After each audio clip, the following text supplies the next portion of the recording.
External Affairs Minister makes a statement on LAC agreement confirming disengagement is done. Speaker disallows questions. ਜਿਹਦੇ 'ਚ ਤੁਹਾਡੇ ਬੰਦੇ ਮਰੇ ਫੌਜੀ ਪਹਿਲਾਂ ਦਾ 2020 ਦੇ ਵਿੱਚ ਗਲਵਾਨ ਵੈਲੀ 'ਚ ਟੈਰੀਟਰੀ ਤੁਹਾਡੀ ਗਈ, ਤੁਸੀਂ ਕਹਿੰਦੇ ਹੋ ਜੀ ਸਮਝੌਤਾ ਅਸੀਂ ਚੀਨ ਦੇ ਨਾਲ ਬਿਲਕੁਲ ਰਾਈਟ ਟਰੈਕ ਤੇ ਆ ਗਿਆ, ਡਿਸਐਂਗੇਜਮੈਂਟ ਹੋ ਗਈ, ਸਟੇਟਮੈਂਟ ਦੇ ਰਿਹਾ। ਹੁਣ ਸਵਾਲ ਚੋਂ ਹੀ ਹਕੀਕਤ ਬਾਹਰ ਆਣੀ ਹੈ। ਪਰ ਸਪੀਕਰ ਨੇ ਕਿਹਾ ਜੀ ਇਹ ਐਸ ਜੈ ਸ਼ੰਕਰ ਦਾ ਬਿਆਨ, ਇਹਦੇ ਤੇ ਕੋਈ ਸਵਾਲ ਨਹੀਂ ਪੁੱਛਿਆ ਜਾ ਸਕਦਾ। ਉਹਨੇ ਕਿਹਾ ਜੀ ਅਸੀਂ LAC ਤੋਂ ਜਿਹੜੀ ਡਿਸਐਂਗੇਜਮੈਂਟ ਹੈ all friction points ਤੋਂ fully achieved, ਜੇ fully achieved ਹੈ ਤੇ ਦਿਖਾਓ ਗਰਾਊਂਡ ਤੇ, ਸਵਾਲਾਂ ਦਾ ਜਵਾਬ ਦਿਓ ਕਿ ਭਾਈ ਡੈਪਸੋਂਗਸ ਕੀ ਹੈ, ਡੈਪਚੌਂਗ ਕੀ ਹੈ, ਪੈਂਗਸੋਂਗ ਲੇਕ ਤੇ ਕੀ ਹੈ, ਈਸਟਰਨ ਲਦਾਖ 'ਚ ਕੀ ਹੈ। ਜੇ ਫੁੱਲੀ ਅਚੀਵਡ ਹੈ LAC ਦੇ ਉੱਤੇ ਫ੍ਰਿਕਸ਼ਨ ਪੁਆਇੰਟਸ ਦੇ ਉੱਤੇ, ਫਿਰ ਡੀ-ਐਸਕੇਲੇਸ਼ਨ ਕਿਉਂ ਨਹੀਂ ਹੋਈ? ਫੌਜ ਵਿਦਡਰਾਅਲ ਉਹ ਕਹਿੰਦਾ ਅਸੀਂ ਹੌਲੀ ਹੌਲੀ ਕਰਾਂਗੇ।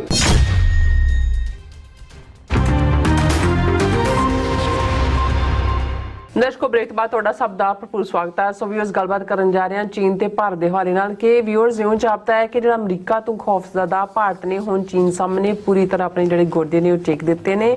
ਭਾਰਤੀ ਵਿਦੇਸ਼ ਮੰਤਰੀ ਐਸ ਜੈ ਸ਼ੰਕਰ ਦਾ ਕਹਿਣਾ ਹੈ ਕਿ ਚੀਨ ਨਾਲ ਸਬੰਧ ਜਿਹੜੇ ਹੁਣ ਠੀਕ ਪਟੜੀ ਤੇ ਜਿਹੜੇ ਨੇ ਉਹ ਚੜ ਗਏ ਨੇ। ਸੋ ਲੋੜ ਵੇਲੇ ਗਧੇ ਨੂੰ ਬਾਪ ਕਹਿਣ ਦਾ ਜਿਹੜਾ ਮੁੱਢ ਹੈ ਇਹਨਾਂ ਤੋਂ ਹੀ ਬੱਝਾ ਜਾਪਦਾ ਹੈ। ਸੋ ਇਸ ਬਾਰੇ ਆਪਾਂ ਗੱਲਬਾਤ ਕਰਨ ਜਾ ਰਹੇ ਹਾਂ। ਸੋ ਅਸੀਂ ਚਾਹਾਂਗੇ ਤੁਸੀਂ ਇਸੇ ਤਰ੍ਹਾਂ ਬੜੇ ਰਹਿਣਾ, ਦੇਖਣ ਸੁਣ ਲਈ ਜਾਂ ਲਿਖਣ ਲਈ ਤੁਹਾਡਾ ਸਭ ਦਾ ਬਹੁਤ ਬਹੁਤ ਸ਼ੁਕਰੀਆ ਜੀ। ਡਾਕਟਰ ਸਾਹਿਬ, ਕੀ ਵਿਚਾਰਾਂ ਨੇ? ਦੇਖੋ, ਗੱਲ ਤਾਂ ਤੁਸੀਂ ਠੀਕ ਕਹੀ, ਗਧੇ ਨੂੰ ਪਿਓ ਕਹਿਣਾ ਤੇ ਜਦੋਂ ਵੇੜਾ ਲੰਘ ਗਿਆ ਫਿਰ ਪਿਓ ਨੂੰ ਗਧਾ ਕਹਿਣਾ, ਇਹ ਇਹਨਾਂ ਚੋਂ ਹੀ ਆਇਆ। ਔਰ ਇਹ ਵਾਕਈ ਇਹਨਾਂ ਚੋਂ ਆਇਆ, ਕਿਉਂਕਿ ਜਦੋਂ ਅਸੀਂ ਚਾਣਕਿਆ ਨੀਤੀ ਦੇ 4 ਹਥਿਆਰ ਦੇਖਦੇ ਹਾਂ ਤੇ ਉਸ ਦੇ ਵਿੱਚ ਸਾਮ ਪਹਿਲਾ, ਸਾਮ ਦਾਮ ਦੰਡ ਭੇਦ ਹੈ। ਔਰ ਸਾਮ ਦਾ ਮਤਲਬ ਹੀ ਇਹ ਹੈ ਕਿ ਸ਼ਰਨ 'ਚ ਚਲੇ ਜਾਣਾ। ਔਰ ਗੁਰਬਾਣੀ 'ਚ ਵੀ ਸਾਮ ਲਫ਼ਜ਼ ਦਾ ਇਸਤੇਮਾਲ ਹੋਇਆ ਕਿ ਵੀ ਥੱਕ ਆਏ ਪ੍ਰਭ ਕੀ ਸਾਮ, ਤੀਨ ਦੁਦੈ ਤੇ ਬਾਹਰੀ ਕਿਤੈ ਨ ਕਾਵੇ ਆਵੇ ਕਾਮ, ਜਲ ਬਿਨ ਸਾਖ ਕੁਮਲਾਵਤੀ ਉਪਜੈ ਨਾਹੀ ਦਾਮ। ਥੱਕ ਆਏ ਪ੍ਰਭ ਕੀ ਸਾਮ, ਕਿ ਜਿੰਨਾ ਮਰਜ਼ੀ ਭਟਕ ਲੋ ਅਲਟੀਮੇਟਲੀ ਤੁਹਾਨੂੰ ਰੱਬ ਦੀ ਸ਼ਰਨ 'ਚ ਆਉਣਾ ਪੈਣਾ। ਤੇ ਇਧਰ ਚਾਣਕਿਆ ਆਪਣੀ ਕੂਟਨੀਤੀ ਦਾ ਸਿਧਾਂਤ ਇਹ ਕਹਿੰਦਾ ਹੈ ਕਿ ਵੀ ਜਦੋਂ ਤੁਹਾਨੂੰ ਲੱਗੇ ਵੀ ਦੂਸਰਾ ਤਾਕਤਵਰ ਹੈ ਔਰ ਤੁਹਾਡਾ ਜਿਹੜਾ ਉਹ ਪੁੱਗ ਨਹੀਂ ਸਕਦਾ, ਉਹਦੇ ਪੈਰ ਫੜ ਲਓ। ਔਰ ਇਸ ਨੂੰ ਹੀ ਜਿਹਨੂੰ ਜਦੋਂ ਮੈਂ ਇੱਕ 18th ਸੈਂਚਰੀ ਦਾ ਕਿਸੇ ਦਾ ਐਨਾਲਿਸਿਸ ਗੋਰੇ ਦਾ ਜਿਹਨੇ ਇਹਨਾਂ ਦੇ ਕਰੈਕਟਰ ਬਾਰੇ ਬਿਆਨਿਆ ਸੀ ਕਿ ਈਦਰ ਐਟ ਯੋਰ ਥਰੋਟ ਔਰ ਐਟ ਯੋਰ ਫੀਟ, ਜਾਂ ਤੁਹਾਡੇ ਗਲ ਨੂੰ ਪੈਣਗੇ ਜਾਂ ਤੁਹਾਡੇ ਪੈਰੀਂ ਪੈਣਗੇ। ਔਰ ਇਹ ਜੇ ਤੁਸੀਂ ਇਹਨਾਂ ਦੀ 3,500 ਸਾਲ ਦੀ ਸਰਵਾਈਵਲ ਦੇਖੋ ਤੇ ਇਸੇ ਸਿਸਟਮ ਦੇ ਉੱਤੇ ਹੀ ਖੜੀ ਹੈ।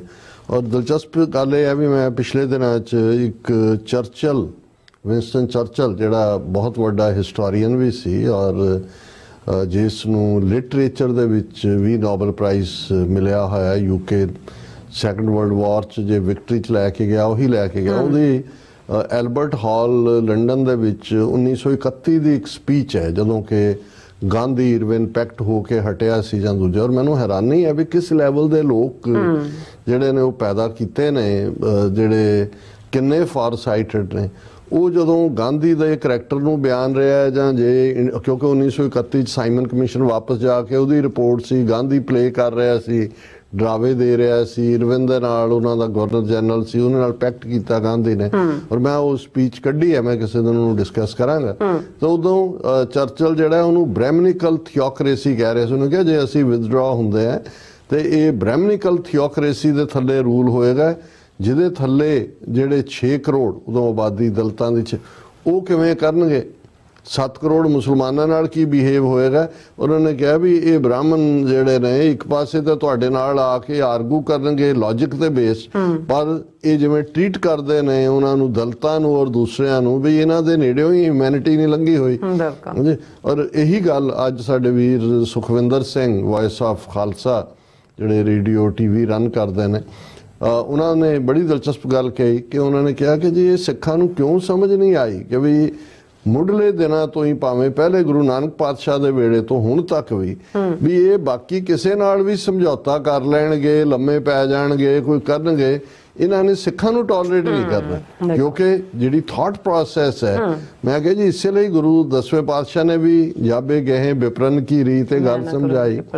ਨਾਲ ਦੀ ਨਾਲ ਗੁਰੂ ਨਾਨਕ ਪਾਤਸ਼ਾਹ ਦੀ ਆਸਾ ਦੀ ਵਾਰ ਜਦੋਂ ਅਸੀਂ ਪੜ੍ਹਦੇ ਹਾਂ ਕਿ ਵੀ ਮੱਥੇ ਟਿੱਕਾ ਤੇੜ ਧੋਤੀ ਕਾ ਖਾਈ, ਹੱਥ ਛੁਰੀ ਜਗਤ ਕਸਾਈ, ਤੇ ਜੇ ਨਹੀਂ ਉਹਨਾਂ ਦੀ ਉਮਤ ਹੀ ਜਿਹੜੀ ਹੈ ਉਹਨਾਂ ਨੂੰ ਸਮਝ ਤੋਂ ਆਪਣੇ ਆਪ ਨੂੰ ਉਹਨਾਂ ਨੇ ਦੂਰ ਰੱਖਿਆ, ਤੇ ਹੁਣ ਇਹਦਾ ਕਸੂਰ ਤਾਂ ਕਿਸੇ ਦਾ ਨਹੀਂ ਨਾ ਹੈ। ਕਬੀਰ ਸਤਿਗੁਰ ਸਾਚਾ ਕਿਆ ਕਰੇ ਜਾਂ ਸਿੱਖਾਂ ਮੈਂ ਚੂਕ।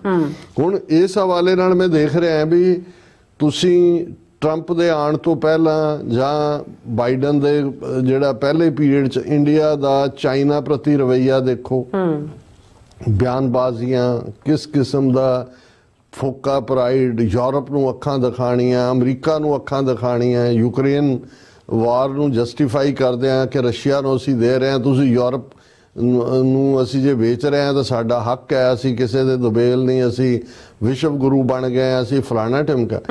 ਪਰ ਹੁਣ ਉਹ ਸਾਰੇ ਤੁਸੀਂ ਸਫ਼ਰ ਨੂੰ ਦੇਖੋ ਵੀ ਕਿੱਥੋਂ ਹੁੰਦੇ ਹੁਣ ਜਦੋਂ ਦਾ ਟਰੰਪ ਆਇਆ, ਔਰ ਟਰੰਪ ਨੇ ਜ਼ਾਹਰ ਹੈ 2-3 ਗੱਲਾਂ ਜਿਹਦੇ 'ਚ ਉਹਨੇ ਜਿਹੜੀ ਇੱਕ ਸਟੇਟਮੈਂਟ 3 ਦਿਨ ਪਹਿਲਾਂ ਆਈ, ਬ੍ਰਿਕਸ, ਹੁਣ ਉਹੀ ਇੰਡੀਆ ਜਿਹੜਾ ਇਤਰਾ ਰਿਹਾ ਸੀ ਬਾਕੀਆਂ ਦੇ ਨਾਲ ਬ੍ਰਿਕਸ ਦੇ ਵਿੱਚ ਜਾ ਕੇ ਵੀ, ਔਰ ਪੈਰਲਲ ਕਰੰਸੀ, ਹੁਣ ਬ੍ਰਿਕਸ ਤਾਂ ਹੈ ਹੀ 5 ਮੁਲਕ ਨੇ, ਹੁਣ ਭਾਵੇਂ ਉਹਨੂੰ ਐਕਸਪੈਂਡ ਕਰਕੇ 40 ਬਣਾ ਲਏ ਨੇ, ਲੇਕਿਨ ਮੁੱਢਲੇ ਤੌਰ ਤੇ ਬ੍ਰਾਜ਼ੀਲ, ਰਸ਼ੀਆ, ਇੰਡੀਆ, ਚਾਈਨਾ ਔਰ ਸਾਊਥ ਅਫਰੀਕਾ, ਉਹਦੀ ਕਰੰਸੀ ਫਲੋਟ ਕਰਨ ਦੀ ਗੱਲ ਆਈ, ਔਰ ਟਰੰਪ ਨੇ ਦਬਕਾ ਮਾਰਿਆ, ਉਹਨੇ ਕਿਹਾ ਜੇ ਡਾਲਰ ਦੇ ਬਰਾਬਰ ਕਿਸੇ ਨੇ ਜਾਂ ਕੁਝ ਕੀਤਾ ਤਾਂ ਸਭ ਉਡਾ ਦੇਾਂਗੇ ਅਸੀਂ।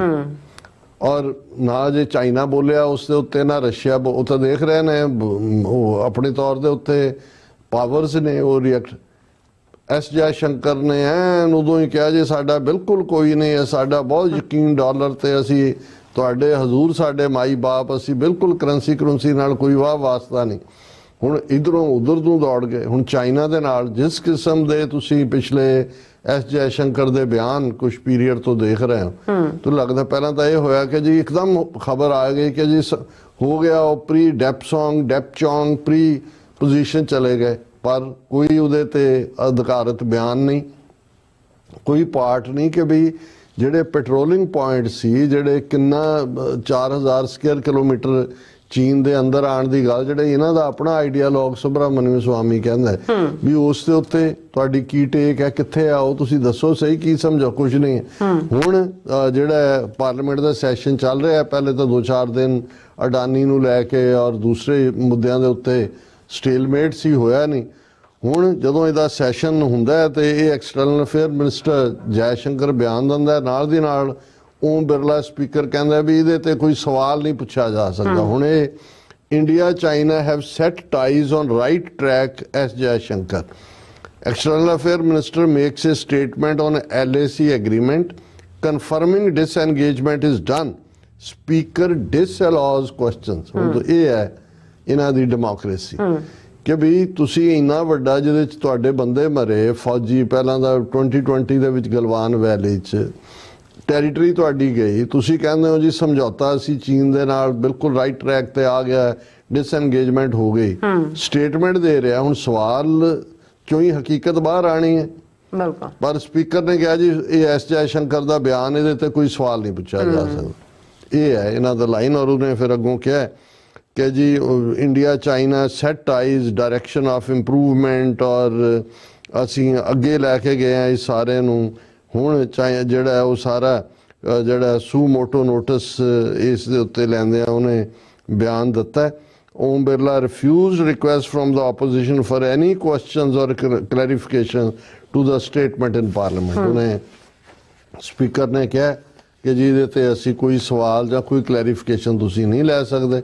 ਔਰ ਇਹ ਉਹਨੇ ਕਿਹਾ ਜੀ ਅਸੀਂ LAC ਤੋਂ ਜਿਹੜੀ ਡਿਸਐਂਗੇਜਮੈਂਟ ਹੈ all friction points ਤੋਂ fully achieved, ਜੇ fully achieved ਹੈ ਤੇ ਦਿਖਾਓ ਗਰਾਊਂਡ ਤੇ, ਸਵਾਲਾਂ ਦਾ ਜਵਾਬ ਦਿਓ ਕਿ ਭਾਈ ਡੈਪਸੋਂਗ ਕੀ ਹੈ, ਡੈਪਚੋਂਗ ਕੀ ਹੈ, ਪੈਂਗਸੋਂਗ ਲੇਕ ਤੇ ਕੀ ਹੈ, ਈਸਟਰਨ ਲਦਾਖ ਚ ਕੀ ਹੈ, ਡੋਕਲਾਮ ਦੇ ਉੱਤੇ ਤੁਹਾਡੀ ਕੀ ਪੋਜੀਸ਼ਨ ਹੈ ਜਿਹਦੇ ਤੇ ਤੁਸੀਂ 2017 ਚ ਵਾਰ ਕੀਤੀ ਸੀ ਜਾ ਕੇ ਚਾਈਨਾ ਦੇ ਨਾਲ। ਔਰ ਉਹਨੇ ਕਿਹਾ ਕਿ ਜੀ ਇਹ ਅਸੀਂ ਜਿਹੜਾ ਉਹ ਅਚੀਵ ਕਰ ਲਿਆ, ਔਰ ਫੁੱਲੀ ਅਚੀਵਡ ਜਿਹੜੀ ਹੈ next priority would be de-escalation ਔਰ withdrawal of troops from the area. ਜੇ ਫੁੱਲੀ ਅਚੀਵਡ ਹੈ LAC ਦੇ ਉੱਤੇ ਫ੍ਰਿਕਸ਼ਨ ਪੁਆਇੰਟਸ ਦੇ ਉੱਤੇ ਫਿਰ ਡੀ-ਐਸਕੇਲੇਸ਼ਨ ਕਿਉਂ ਨਹੀਂ ਹੋਈ, ਫੌਜ ਵਿਦਡਰਾਅਲ ਉਹ ਕਹਿੰਦਾ ਅਸੀਂ ਹੌਲੀ ਹੌਲੀ ਕਰਾਂਗੇ। ਹੁਣ ਇਹ ਸਾਰੇ ਪਿਛੋਕੜ 'ਚ ਕਿਉਂਕਿ ਇੱਕ ਪਾਸੇ ਤਾਂ ਅਮਰੀਕਾ ਦਾ ਦਬਾਅ ਉਸ ਪਾਸੇ ਲਿਜਾ ਰਿਹਾ, ਦੂਸਰੇ ਪਾਸੇ ਇਹਨਾਂ ਦਾ ਗਰੋਥ ਰੇਟ ਬਹੁਤ ਤੇਜ਼ੀ ਨਾਲ ਥੱਲੇ ਡਿੱਗਿਆ। ਹੁਣ ਜਦੋਂ ਜਿਸ ਚਾਈਨਾ ਦੇ ਨਾਲ ਹਾਲਾਂਕਿ ਧਮਕੀਆਂ ਤਾਂ ਟਰੰਪ ਨੇ ਚਾਈਨਾ ਨੂੰ ਦਿੱਤੀ ਹੈ ਕਿ ਜੀ ਅਸੀਂ ਇੰਨੇ % ਲਾ ਦੇਾਂਗੇ ਟੈਰਿਫ, 100% ਲਾ ਦੇਾਂਗੇ ਦੂਜਾ, ਪਰ ਇਹ ਰਿਪੋਰਟ ਅੱਜ ਦੀ ਸੀ ਔਰ ਡਿਸਕਸ ਵੀ ਹੋ ਰਹੀ ਸੀ ਕਿ ਚਾਈਨਾ ਦਾ ਇਸ ਵਰੇ ਦੇ ਵਿੱਚ $1 ਟ੍ਰਿਲੀਅਨ ਦਾ ਟ੍ਰੇਡ ਸਰਪਲਸ ਹੈ। $1 ਟ੍ਰਿਲੀਅਨ, 1 ਟ੍ਰਿਲੀਅਨ 1000 ਬਿਲੀਅਨ ਦਾ ਮੇਰਾ ਖਿਆਲ ਹੈ 1 ਟ੍ਰਿਲੀਅਨ ਬਣਦਾ। ਹੁਣ ਇੰਨਾ ਟ੍ਰੇਡ ਸਰਪਲਸ ਹੈ, ਜਿੰਨਾ ਚਾਈਨਾ ਐਕਸਪੋਰਟ ਕਰਦਾ ਸਟਫ ਉਨੀ ਭਾਰਤ ਦੀ ਸਾਰੀ ਜਿਹੜੀ ਹੈ ਉਹ $2.5-3 ਟ੍ਰਿਲੀਅਨ ਦਾ ਬਜਟ ਹੈ। $1 ਟ੍ਰਿਲੀਅਨ ਦਾ ਸਰਪਲਸ ਹੈ, ਹੁੰਦਾ ਵੀ ਤੁਸੀਂ ਐਕਸਪੋਰਟ ਕੀ ਕੀਤਾ ਔਰ ਇੰਪੋਰਟ ਕੀ ਕੀਤਾ। ਹੁਣ ਇਹਦੇ ਚੱਲਦੇ ਆ ਇੱਕ ਪਾਸੇ ਅਸੀਂ ਬੰਗਲਾਦੇਸ਼ ਨਾਲ ਭਾਰਤ ਦੇ ਸੰਬੰਧ ਦੇਖ ਰਹੇ ਹਾਂ ਵੀ ਕਿਵੇਂ ਇਹਨਾਂ ਨੇ ਸ਼ੇਖ ਹਸੀਨਾ ਨੂੰ ਬਿਠਾ ਕੇ ਭੜਕਾਊ ਬਿਆਨਬਾਜ਼ੀ ਵੀ ਕਰ ਰਹੇ ਨੇ, ਔਰ ਪਿਛਲੇ ਕੱਲ੍ਹ ਹੀ ਅਗਰਤਲਾ ਜਿੱਥੇ ਇਹਨਾਂ ਦਾ ਕੌਂਸੂਲੇਟ ਹੈ ਬੰਗਲਾਦੇਸ਼ ਦਾ, ਉਹਦੇ ਤੇ ਹਿੰਦੂਤਵੀਆਂ ਨੇ, ਭਗਵਾਧਾਰੀਆਂ ਨੇ ਹਮਲਾ ਕੀਤਾ, ਝੰਡਾ ਲਾਇਆ, ਉਹਨੂੰ ਸਾੜਿਆ ਦੂਜਾ, ਔਰ ਉਹਦਾ ਨਤੀਜਾ Dhaka summons Indian envoy after breach at Agartala mission. ਉਹਨਾਂ ਨੇ ਅੱਜ ਤਲਬ ਕੀਤਾ ਭਾਰਤ ਦੇ ਜਿਹੜਾ ਹਾਈ ਕਮਿਸ਼ਨਰ ਨੂੰ, ਔਰ ਉਹਨਾਂ ਨੇ ਕਿਹਾ ਕਿ ਵੀ ਇਹ ਅਸੀਂ ਜਿਹੜੀਆਂ ਨੇ ਸਾਰੀਆਂ ਹੀ ਕੌਂਸਲਰ ਸਰਵਿਸਿਜ਼ ਔਰ ਦੂਸਰੀਆਂ ਜਿਹੜੀਆਂ ਨੇ ਉਹਨਾਂ ਨੂੰ ਸਸਪੈਂਡ ਕਰ ਰਹੇ ਹਾਂ ਆਪਣੇ ਕੌਂਸੂਲੇਟ ਚੋਂ, ਕਿਉਂਕਿ ਤੁਸੀਂ ਜਿਹੜਾ ਉਹ ਪ੍ਰੋਟੈਕਸ਼ਨ ਨਹੀਂ ਦਿੱਤੀ ਸਾਨੂੰ। ਔਰ ਇਹ India envoy meets Bangladesh official, Dhaka suspends consular services at Agartala mission. ਔਰ ਦੂਜੇ ਪਾਸੇ ਹਸੀਨਾ ਤੋਂ ਬਿਆਨਬਾਜ਼ੀ ਹੋ ਰਹੀ ਹੈ, ਉਹ ਕਹਿ ਰਹੀ ਹੈ Muhammad Yunus and student leaders are behind mass killings in Bangladesh. Hasina ਕਿ ਵੀ ਜਿਹੜੀ ਉੱਥੋਂ ਵਾਰ ਕ੍ਰਿਮੀਨਲ ਹੈ, ਜਦੋਂ ਉਹਨਾਂ ਨੇ ਮੰਗਿਆ ਕਿ ਵੀ ਐਕਸਟ੍ਰਾਡਾਈਟ ਕਰੋ, ਉਹ ਉਸ ਪਾਸੇ ਕਰ ਰਹੀ। ਕੱਲ੍ਹ ਅਸੀਂ ਡਿਸਕਸ ਕੀਤਾ ਸੀ ਕਿ ਮਮਤਾ ਬੈਨਰਜੀ ਨੇ ਤਾਂ ਜਿਹੜਾ ਇਹ ਕਿਹਾ ਜੀ ਪੀਸ ਕੀਪਿੰਗ ਫੋਰਸ ਭੇਜੋ ਉੱਥੇ, ਔਰ ਇਹ ਇਸ ਦੇ ਉੱਤੇ ਹੁਣ ਜਿਹੜਾ ਈਵਨ ਨੇਪਾਲ ਭਾਰਤ ਦਾ ਬਿਲਕੁਲ ਹਿੰਦੂ ਮੁਲਕ, ਜੇ ਦੁਨੀਆ 'ਚ ਪਹਿਲਾ ਹਿੰਦੂ ਮੁਲਕ ਕੋਈ ਡਿਕਲੇਅਰ ਹੋਇਆ ਸੀ ਤਾਂ ਨੇਪਾਲ ਸੀ। ਉਹਨਾਂ ਦੀ 85% ਆਬਾਦੀ ਹਿੰਦੂ ਹੈ। ਦੁਨੀਆ 'ਚ ਮੈਕਸਿਮਮ ਹਿੰਦੂ ਪੋਪੂਲੇਸ਼ਨ ਵਾਲਾ ਮੁਲਕ ਨੇਪਾਲ ਹੈ, ਪਰ ਉਹਨਾਂ ਨੇ ਆਪਣੇ ਆਪ ਨੂੰ ਸੈਕੂਲਰ ਡਿਕਲੇਅਰ ਕੀਤਾ। ਤੇ ਨੇਪਾਲ ਕੀ ਹੈ, Nepal China sign 9-point agreement during prime minister Oli's official visit to Beijing. ਹੁਣ ਜਿਹੜਾ ਨੇਪਾਲ ਦਾ ਪ੍ਰਾਈਮ ਮਿਨਿਸਟਰ ਹੈ ਮਿਸਟਰ ਓਇਲੀ, ਉਹ ਚਾਈਨਾ ਗਿਆ ਹੋਇਆ, ਸ਼ੀ ਜਿਨਪਿੰਗ ਦੇ ਨਾਲ ਉਸ ਦੀ ਸਿੱਧੀ ਜਿਹੜੀ ਮੁਲਾਕਾਤ ਵੀ ਹੋਈ, ਔਰ 9 ਜਿਹੜੇ ਨੇ ਐਗਰੀਮੈਂਟ ਆਪਸ ਦੇ ਵਿੱਚ ਸਾਈਨ ਕੀਤੇ। ਸੋ ਬੰਗਲਾਦੇਸ਼ ਹੱਥੋਂ ਗਿਆ, ਨੇਪਾਲ ਗਿਆ, ਸ੍ਰੀਲੰਕਾ 'ਚ ਪਹਿਲਾਂ ਹੀ ਲੈਫਟਿਸਟ ਗਵਰਨਮੈਂਟ ਆਈ ਹੋਈ ਹੈ, ਮਿਆਂਮਾਰ ਦੇ ਵਿੱਚ ਰਿਬੈਲਸ ਨੇ ਬਹੁਤ ਸਾਰਾ ਹਿੱਸਾ ਕੰਟਰੋਲ ਕੀਤਾ, ਇਹ ਮਿਲਟਰੀ ਜੁੰਟਾ ਦੇ ਨਾਲ ਹੈ, ਤੇ ਪੱਲੇ ਕੀ ਰਹਿ ਗਿਆ। ਸੋ ਇਹਨਾਂ ਹਾਲਾਤਾਂ 'ਚ ਇਧਰੋਂ ਅਮਰੀਕਾ ਨੇ ਟਰਾਂਸਨੈਸ਼ਨਲ ਰਿਪਰੈਸ਼ਨ, ਔਰ ਅਡਾਨੀ ਮੇਨ ਤਾਂ ਇਸ ਵੇਲੇ ਕਾਬੂ ਅਡਾਨੀ ਆਇਆ ਹੋਇਆ, ਜਿਹੜਾ ਰਾਨੀ ਉਹਦੀ ਮੋਦੀ ਦੀ ਹਕੂਮਤ ਨੂੰ ਕਰ ਰਿਹਾ, ਉਹਨੂੰ ਵੀ ਧੌਣ ਤੋਂ ਫੜ ਲਿਆ।